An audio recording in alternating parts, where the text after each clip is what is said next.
memutuskan untuk mempertahankan BI rate sebesar 4,75%, suku bunga deposit facility tetap sebesar 3,75%, dan suku bunga lending facility tetap sebesar 5,50%.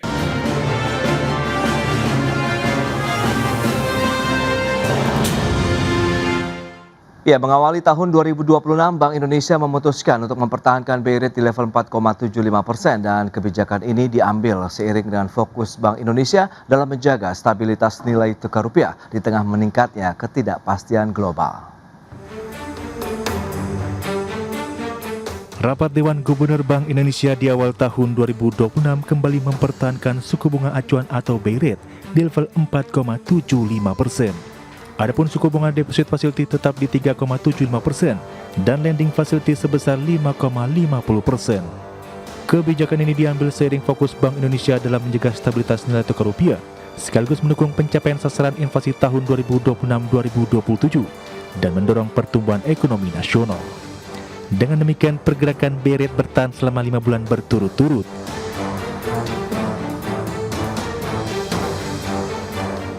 Gubernur Bank Indonesia Peri Warjio memastikan Bank Sentral akan terus memperkuat efektivitas transmisi kebijakan yang telah ditempuh, serta tetap mencermati ruang penurunan BI rate lebih lanjut dengan mempertimbangkan perakiraan inflasi tahun 2026-2027 dalam kisaran 2,5 +- 1%. Langkah tersebut diharapkan dapat menopang pertumbuhan ekonomi yang lebih tinggi dan berkelanjutan.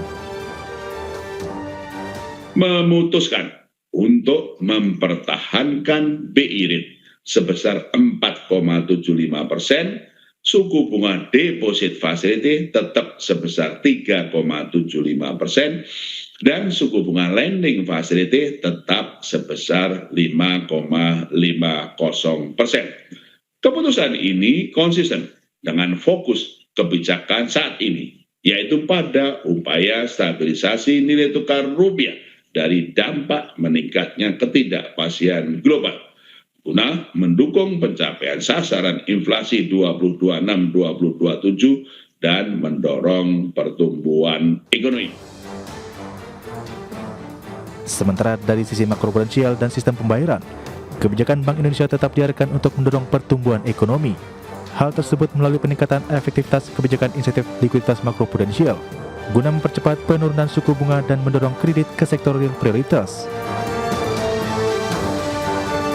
Dari Jakarta, Raharjo Patmo, Tim Liputan IDX Channel. Ya, pemirsa, untuk membahas tema kita kali ini, awal tahun 2026, Bank Indonesia menahan suku bunga acuan di 4,75%. Kita sudah tersambung melalui Zoom bersama dengan Bapak Ajib Hamdani, analis kebijakan ekonomi Apindo, kemudian ada Mas Gusti Reganata, peneliti ekonomi politik Selios. Langsung saja kita sapa ini. Halo, Pak Ajib, apa kabar Pak? Sangat baik, Mas Pras. Baik, terima kasih juga atas waktu yang disempatkan. Mas Gusti, apa kabar? Baik Mas, sehat.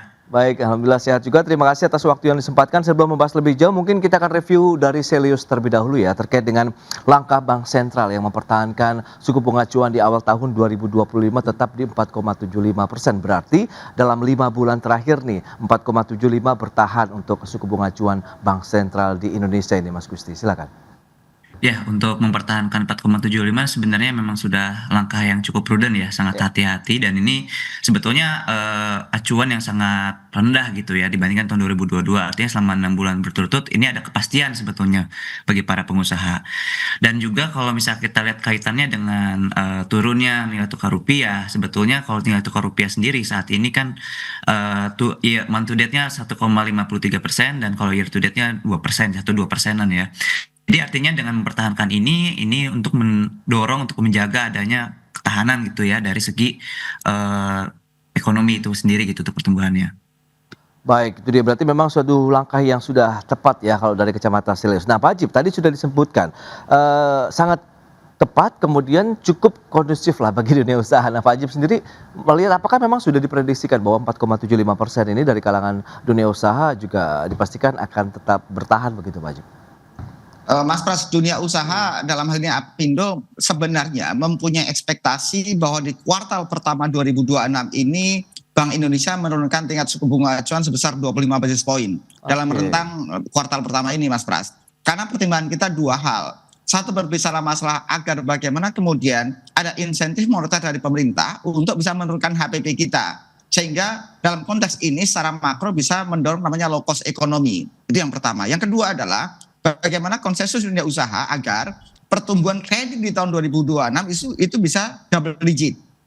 Sehingga bisa mendorong pertumbuhan ekonomi yang lebih maksimal mencapai 5,4%. Itu yang menjadi harapan dunia usaha sebenarnya Mas Pras. Karena kalau kita lihat bagaimana di kuartal keempat kemarin, itu tingkat lending kreditnya itu kita cenderung menuju ke arah single digit. Dan bahkan beberapa sektor-sektor yang mendorong pertumbuhan ekonomi, menyerap tenaga kerja di sektor manufaktur dan lain-lain itu betul-betul itu masuk ke single digit. Dan kalau dalam 7 klaster lending credit itu yang 2 yang terbawah. Ini yang menjadi perhatian dunia usaha Mas Pras. Sehingga harapan kita adalah Bank Indonesia itu berikan insentif moneternya sehingga dalam kuartal pertama bisa turun 25 basis point. Tapi realitas terkini yang kita lihat Mas Pras bahwa memang fluktuasi rupiah juga luar biasa. Di sisi lain ketika dalam kerangka ekonomi makro kita targetnya hanya 16.500 rupiah per dolar, tapi kita lihat di minggu-minggu ini sudah berkisar di angka 16.900 dan hampir menyentuh 17.000. Ini yang saya pikir menjadi lebih krusial. Katakan menurunkan tingkat suku bunga acuan untuk mendorong penurunan HPP adalah suatu hal yang penting. Tapi menstabilkan nilai rupiah, kita lihat itu adalah suatu hal yang urgent. Jadi melihat dari sisi urgensinya, maka dunia usaha relatif memaklumi kenapa Bank Indonesia bertahan di angka 4,75%. Demikian Mas Pras. Baik Pak Ajib. Nah tadi sudah disampaikan juga Mas Gusti, lantas bagaimana? BI kan sudah menyebutkan bahwa memang langkah ini konsisten dengan fokus supaya stabilisasi nilai tukar rupiah begitu. Dan Anda katakan tadi depresiasi nilai tukar rupiah ini ya menjadi satu hal yang perlu dicermati lebih jauh. Nah, Selio sendiri melihat bagaimana kalau dengan langkah ini apakah nanti rupiah juga akan ada booster ataupun ada tenaga tambahan begitu untuk rebound atau bagaimana? Nah, sebetulnya depresiasi ini kan didorong kedua hal ya. Pasti kalau kita lihat ada faktor dari dampak eksternal dan juga internal ya, atau domestik. Kalau dari sektor eksternal dulu lah kita bahas ya. Kita lihat ada high US Treasury yields-nya nih karena ada kas dan terus menguat gitu ya. Dan ini align dengan berbagai mata uang di kawasan di ASEAN gitu ya. Berbarengan. Dan kedua, kita juga lihat ada resiko geopolitik seperti kita tahu ada pelemahan ekonomi Cina, terus juga uncertainty ya, ketidakpastian dari kebijakan tarif dari Amerika gitu. Ini dijadikan alat geopolitik nih buat Presiden Trump gitu ya. Dan juga ada perubahan kebijakan dari Bank of Japan gitu ya, dari mana 10 years-nya jadi ke 16 years-nya juga meningkat gitu. Yang tadi 0% meningkat jadi 3% kalau nggak salah gitu ya. Dan juga kita tahu kalau secara ada capital outflow ini, investment outflow sekitar 5 miliar USD gitu dari September ke Oktober 2025.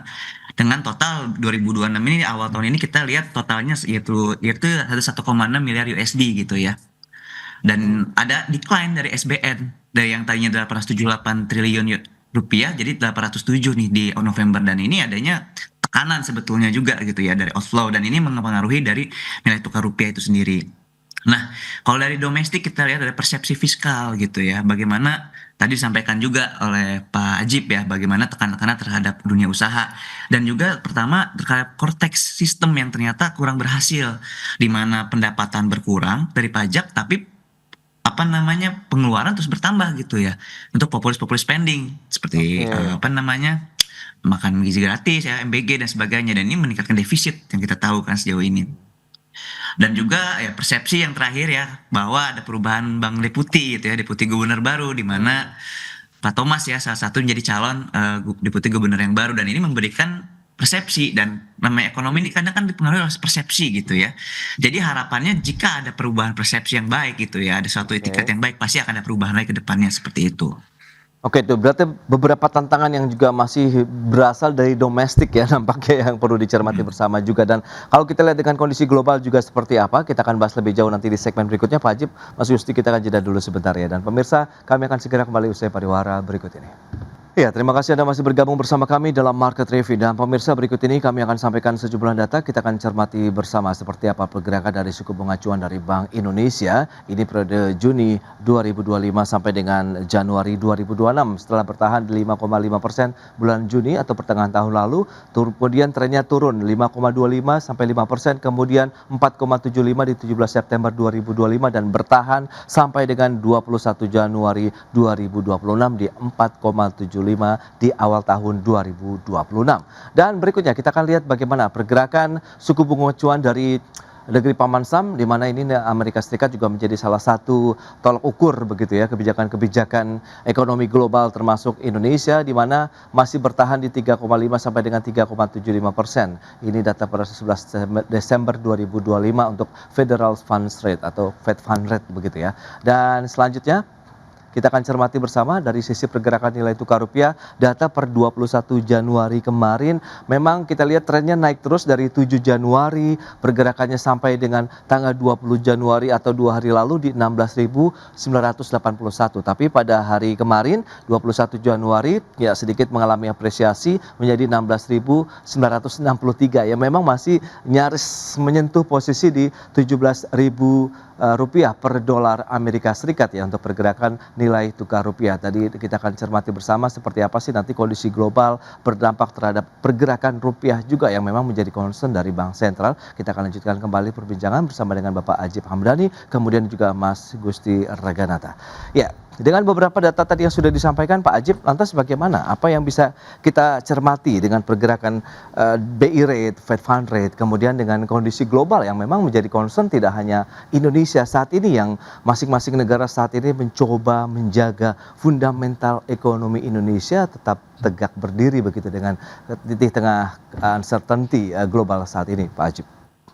Kita pikir ini ada hal yang paling rasional yang dilakukan oleh Bank Indonesia dalam merespon kondisi geopolitik maupun kondisi dalam negeri seperti yang tadi Mas Gusti sampaikan. Kalau boleh saya menggarisbawahi sebenarnya Mas Pras, karena kondisi geopolitik yang penuh dengan uncertainty seperti ini, yang Donald Trump ini tidak henti-hentinya membuat dinamika luar biasa secara global, maka tentunya kita harus penuh kehati-hatian dalam membuat kebijakan-kebijakan. Karena saya pikir tingkat suku bunga acuan ini sangat terpengaruh sekali dengan bagaimana kondisi-kondisi geopolitik yang ada.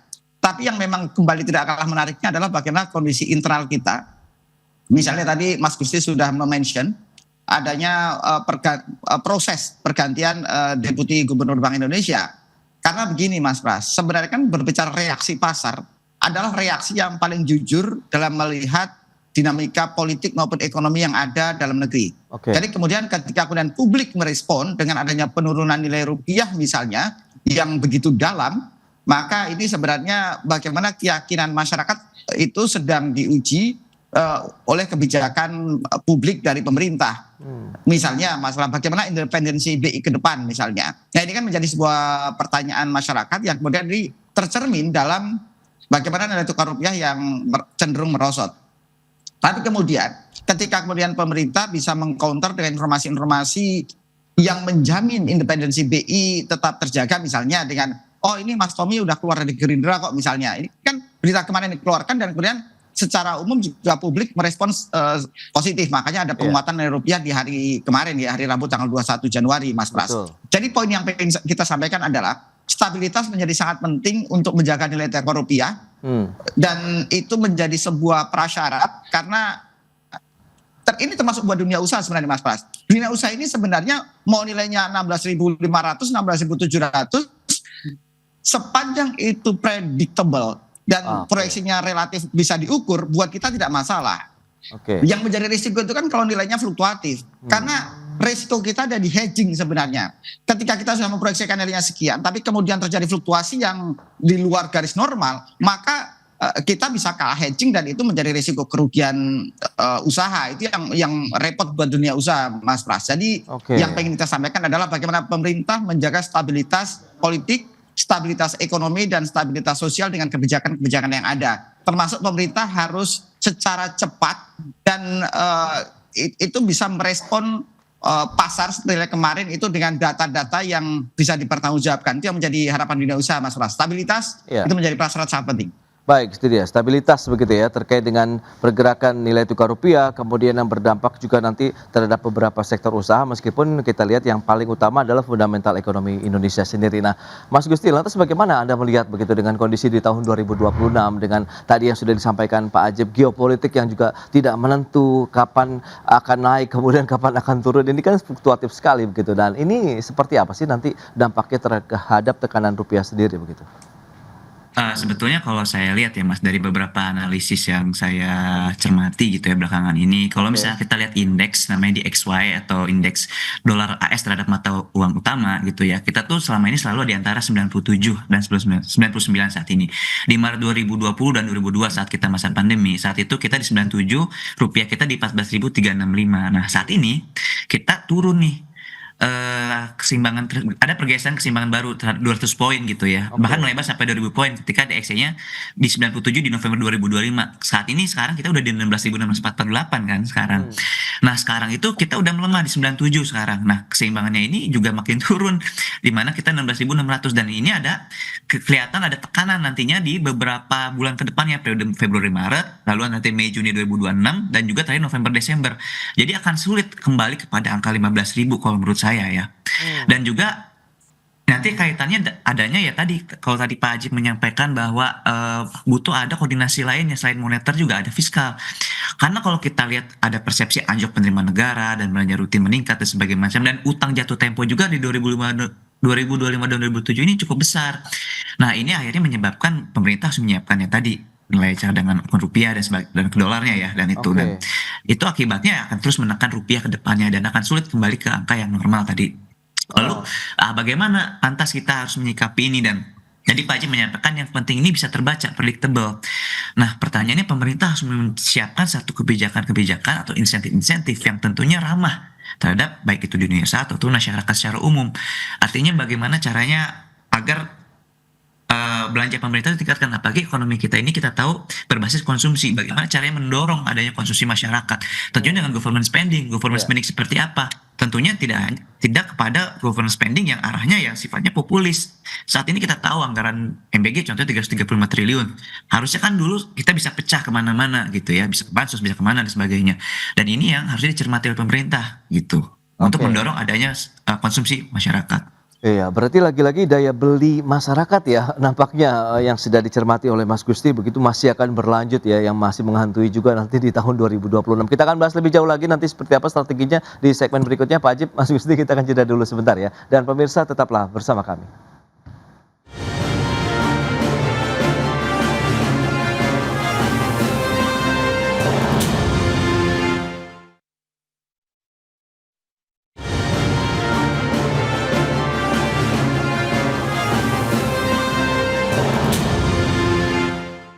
Ya, pemirsa, kita lanjutkan kembali perbincangan bersama dengan Bapak Ajib Hamdani, analis kebijakan ekonomi Apindo, kemudian juga Mas Gusti Reganata, peneliti ekonomi politik Selios. Ya, itu dia. Beberapa poin tadi sudah kita bahas terkait dengan pergerakan nilai tukar rupiah yang mungkin ini menjadi salah satu concern dari Bank Sentral untuk mempertahankan suku bunga acuan juga di tahun 2026. Nah, dengan beberapa informasi tadi yang sudah disampaikan, dari dunia usaha melihat daya beli masyarakat ini masih menjadi tantangan tersendiri atau tidak sih, yang mungkin kita sudah memproduksi, kemudian kalau nggak ada yang beli itu bagaimana juga. Nah, ini seperti apa Pak Haji? Ya, kalau berbicara masalah daya beli, data dari 2025 menunjukkan bahwa terjadi penurunan kelas yang luar biasa, Mas Pras. 5 tahun terakhir 9,5 juta masyarakat itu turun kelas. Ini yang perlu kita cermati, dan tentunya ini memberikan efek langsung terhadap daya beli. Makanya kalau kita lihat pertumbuhan ekonomi dari kuartal kedua dan ketiga yang itu sebesar 5,12% misalnya, kemudian juga 5,04%, itu secara signifikan ditopang oleh variabel-variabel lain, misalnya investasi maupun ekspor. Artinya kemudian variabel konsumsi rumah tangga yang secara agregat sebenarnya lebih dominan sebesar 57%, tapi dalam 2 kuartal berturut-turut kemarin itu kontribusinya minim. Ini justru menunjukkan kita untuk jangka panjang sebenarnya nggak bagus. Makanya kalau kita lihat kuartal keempat kita belum punya datanya ini. Dan ini kan sangat komprehensif, Mas Pras. Gini, namanya indikator makro ini saling berkaitan. Sebagai contoh, tadi juga Mas Gusti sudah menyambungkan tentang bagaimana hubungan antara kebijakan moneter, kondisi dengan fiskal maupun daya beli masyarakat. Tapi coba kita exercise lebih dalam juga, Mas Pras. dalam konteks ekonomi makro kita di tahun 2026 sepanjang setahun ini itu sudah diproyeksikan dalam namanya pokok-pokok kebijakan fiskal dan kerangka ekonomi makro kita. Misalnya nih pertumbuhan ekonomi 5,4%, tapi if conditionnya adalah dolar itu hanya 16.500. 16.500 dolar itu kan bagaimana pengaruhnya dari bagaimana kebijakan moneter yang ada. Sekarang logikanya begini, jika kemudian misalnya dolar itu 16.900 lebih misalnya Mas Pras. Ya. Padahal utang tadi Mas Gusti sudah mention 2026 utang jatuh tempo kita itu adalah 800 triliun Mas Pras. Dan sebagian dalam bentuk falas. Artinya kemudian ketika terjadi fluktuasi nilai, kemudian yang harus kita bayarkan dalam bentuk falas kan berarti ketika dikonversi ke rupiah, dikonversi ke fluktuasi ekonomi dalam negeri membutuhkan volume yang lebih besar gitu loh. Jadi artinya kemudian yang dikhawatirkan adalah kemudian ketika rupiah terus mengalami pelemahan, maka ujungnya terjadi pelemahan daya beli masyarakat, kemudian sisi supply-nya ada high cost ekonomi karena masalah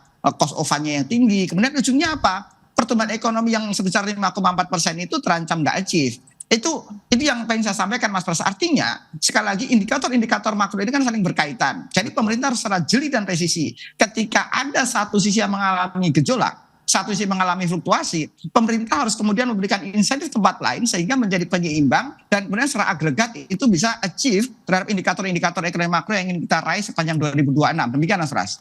Ya, itu dia. Kalau kita bicara mengenai daya beli ya, PR-nya masih tetap banyak begitu. Nah, kalau kita lihat dari sisi penyaluran kredit perbankan diharapkan bisa menggerakkan tadi sektor industri juga di sana, kemudian juga tingkat konsumsi masyarakat di sana, di mana OJK mencatat ini per November 2025 tumbuhnya tadi seperti yang sudah sempat disebutkan Pak Ajib ya, satu atau single digit ya, tepatnya di 7,74% secara tahunan. Nah, ini melihatnya seperti apa kalau Selyos? Apakah memang stagnasi tengah terjadi begitu dari sisi kemampuan masyarakat untuk mungkin bisa ingin melakukan usaha dari dunia usahanya sendiri atau bagaimana? Mengingat kan tahun 2024 kita sempat double digit tuh untuk penyaluran kredit kita begitu Mas Gusti.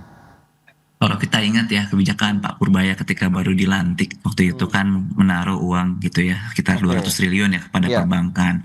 Dan kita lihat selama kuartal 4 sampai tahun ini juga akhirnya tidak memberikan dampak yang signifikan terhadap peningkatan kredit gitu. Nah tadi saya setuju dengan Pak Ajib ya kalau indikator makro itu harus jadi acuan gitu.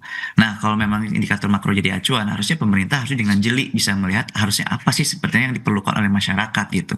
Udah jelas misalkan daya beli masyarakat rendah. Bagaimana bisa masyarakat daya beli rendah digenjot dengan kredit usaha gitu. Nah ini kan artinya kebijakan yang nggak nyambung gitu sebetulnya. Yang harus ditingkatkan ya tentunya bagaimana awalnya kalau misalnya kita ingat di zaman SBY dulu ataupun di Amerika ketika masa-masa krisis tahun 29 ya The Great Depression itu pemerintah menggenjot spending besar-besaran gitu. Nah pertanyaan spending yang dilakukan sekarang apakah sudah mendorong pertumbuhan ekonomi dari segi konsumsi? Kalau memang konsumsinya ada, daya beli masyarakat ada, barulah digenjot dengan kredit perbankan. Dan saya yakin kredit perbankan itu akan naik kredit nilainya, tidak single digit. Seperti sampai Pak Ajib dan data-data lainnya gitu ya. Kalau memang daya beli masyarakat terlihat ada positif. Sekarang bayangkan gini, banyak di antara rekan-rekan kita lah, ibaratnya kelas menengah gitu ya, yang biasanya beli kopi gitu ya, harga 30 ribu, sekarang turun ke harga yang 8 ribu.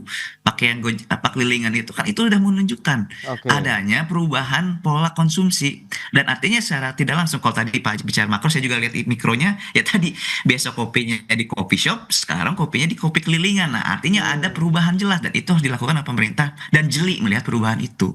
Tapi bukannya di situ muncul memang akhirnya satu jenis usaha baru ya, kopi yang mungkin di harga untuk masyarakat bawah begitu, dalam artian harga yang lebih terjangkau begitu Mas Gusti. Anda melihat ini berarti peluang usaha atau seperti apa? Atau Anda melihat satu kebijakan atau insentif yang dibutuhkan lagi untuk bisa mendorong daya beli masyarakat kita begitu Mas Gusti?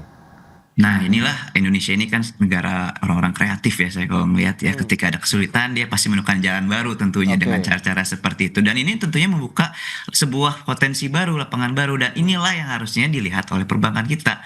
Coba kalau kita lihat perbankan kita gitu ya ketika ada orang mau usaha dia udah punya satu ide usaha tapi akhirnya terbatas misalkan oleh credit scoring, oleh agunan dan sebagainya ya seperti apa akhirnya dan menurut saya salah satu hambatan besar Pak Purbaya ketika itu menyiapkan kredit stimulus itu adalah kegagalan perbankan untuk menemukan pengusaha-pengusaha yang tadi yang kreatif tadi gitu ya. Jadi perlu ada tadi dukungan government spending, insentif tadi seperti disampaikan Pak Hajib. Insentif itu mana? Ya tadi ke usaha-usaha baru yang memang bisa menggerakkan roda-roda ekonomi di bawah, perubahan-perubahan konsumsi dan sebagainya, ditambah dengan indikator makro. Nah, itulah yang harusnya dijadikan indikator pemerintah. Pemerintah melihat dari secara garis besar, Oke. perbankan harusnya melihat dari segi mikronya. Baik. Nah, kembali lagi ke Pak Ajib ini. Dengan kondisi seperti saat ini dunia usaha apa yang harus kita kreasikan lebih lanjut begitu ya Pak Ajib? Tadi daya beli masyarakat harus kita dorong lagi. Tapi menurut Anda 4,75% ini cukup nyaman nggak sih bagi dunia usaha saat ini Pak Ajib? Kalau dunia usaha sebenarnya sekali lagi Mas Pras punya ekspektasi turun 25 basis point sebenarnya. Oke. Karena kita sudah mengadakan kajian dan itu rekomendasi Apindo kepada pemerintah secara resmi kemarin ke Kementerian Keuangan dan ke BI, artinya ke otoritas fiskal maupun moneter. Iya. Tapi menarik begini, Mas Pras, saya ingin menggarisbawahi yang disampaikan oleh Mas Gusti tadi. Beberapa contoh mikro tadi sangat menarik ya. Kalau kita menyampaikannya begini, bahwa shifting ekonomi itu adalah sebuah respon alamiah dari dunia usaha untuk bisa survive, baik dari sisi supply maupun sisi demand. Ini kan ada demand kemudian ada supply-nya, kemudian bagaimana kita meng-create demand dan seterusnya. Oke. Nah, sebagai contoh dalam skala yang lebih besar misalnya, dengan adanya jalan tol misalnya, maka ekonomi-ekonomi yang tadinya di jalan konvensional itu pasti tergeser kepada rest area misalnya. Ini sekedar contoh bahwa ada sebuah shifting ekonomi, merespon dari setiap perkembangan yang ada. Tugas dan fungsi pemerintah adalah bagaimana mengarahkan, bagaimana orientasi ekonomi ini bisa lebih meningkat secara eskalatif dan kemudian lebih merata. Poinnya cuma itu aja sebenarnya Mas Pras, sehingga kemudian dibutuhkan sebuah regulasi-regulasi yang pro dengan lapangan. Bagaimana kondisi lapangan di-capture dengan baik, kemudian pemerintah itu harus mendorong kebijakan itu dari masukan-masukan dari teman-teman dari misalnya seperti yang dari Selios misalnya, kemudian dari Apindo dan asosiasi-asosiasi lain maupun komunitas lain yang kemudian mereka betul-betul bisa meng-capture dan memberikan kajian akademik yang lebih presisi di lapangan. Jangan sampai kemudian pemerintah itu mendorong kebijakan itu tidak sesuai dengan kondisi lapangan. Entah itu misalnya contoh lain dengan UMR atau apapun itulah. Tapi sekali lagi pemerintah perlu dengan cepat memberikan respon yang terbaik terhadap kondisi yang sangat dinamis di nasional ini. Demikian Mas Pras. Oke, berarti memang menyesuaikan dengan kondisi di lapangan ya, dengan kreativitas baru yang muncul justru harus bisa didekati lagi ya. Menanyakan mungkin ya, apa sih sebenarnya yang dibutuhkan, misalnya kalau memang pelaku usaha justru yang mikro yang banyak bermunculan saat ini begitu ya. Baik, itu dia, semoga 4,75% meskipun tadi Apindo berharap bisa turun 25 basis point, tapi ternyata ini masih tetap ditahan di 4,75% dan semoga memberikan kondusitivitas yang ya cukup oke lah untuk tahun 2026 ini yang di awal tahun masih ditahan begitu ya Pak Ajib. Mas Gusti, terima kasih banyak atas informasi, update dan juga insight yang sudah diberikan kepada pemirsa pada hari ini. Selamat melanjutkan aktivitas Anda kembali. Salam sehat, sampai berjumpa kembali. Terima kasih Pak Ajib, Mas Gusti. Terima kasih Mas Pras, terima kasih Mas Gusti. Mas Ajib.